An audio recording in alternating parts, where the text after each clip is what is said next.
मैंने आपसे कहा कि बीजेपी के 10 स्टेट्स हैं, एक उनका ओबीसी चीफ मिनिस्टर है, तो मध्य प्रदेश में उनकी सरकार जारी है, राजस्थान में भी सरकार जारी है, छत्तीसगढ़ में भी जारी है, तेलंगाना में जारी, सॉरी उल्टा बोल दिया छत्तीसगढ़ में हमारी सरकार है, आ रही है।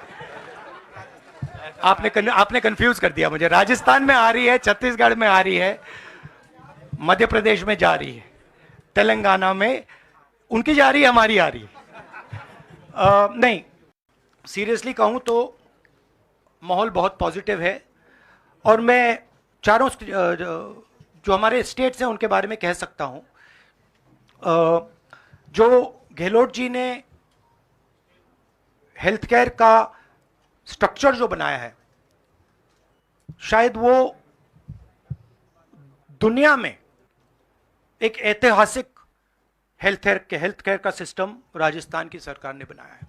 और जो काम राजस्थान की सरकार ने गरीबों के लिए किया है, ऐतिहासिक काम किया है।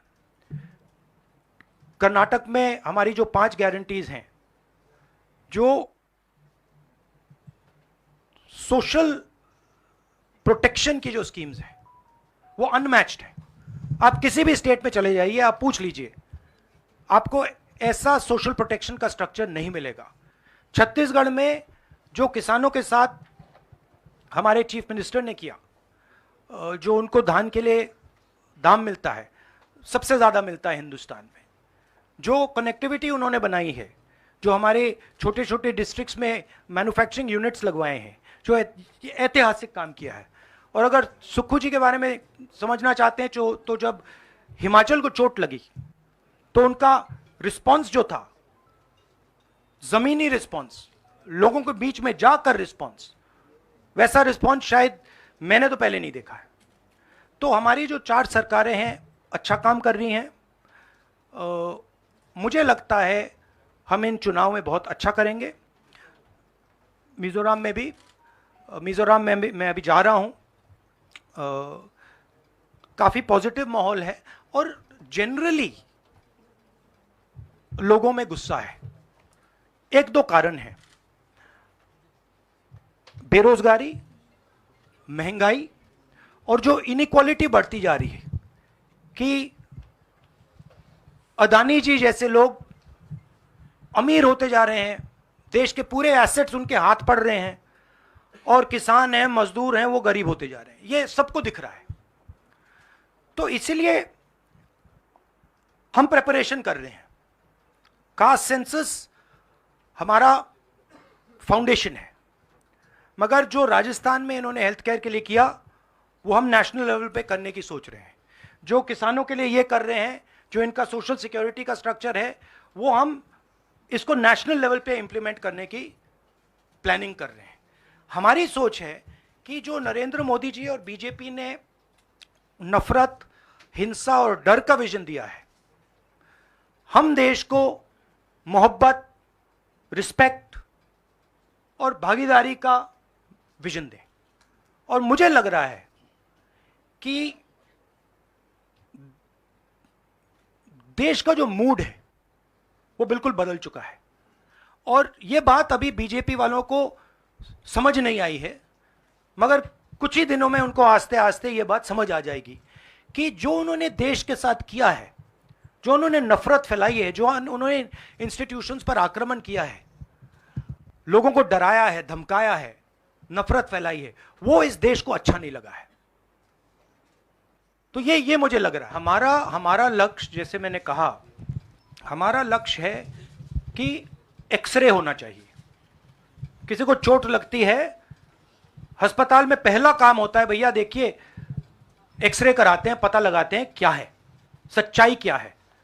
हमें लग रहा है कि हिंदुस्तान में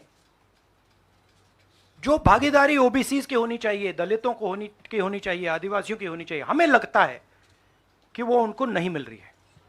सस्पिशन है। अब हम सिर्फ ये कर रहे हैं कि हम एक्सरे कराना चाह रहे हैं, देखना चाह रहे हैं कि क्या ये सच्चाई है इसमें या नहीं। नरेंद्र मोदी एक्सरे कराने से क्यों डर रहे हैं?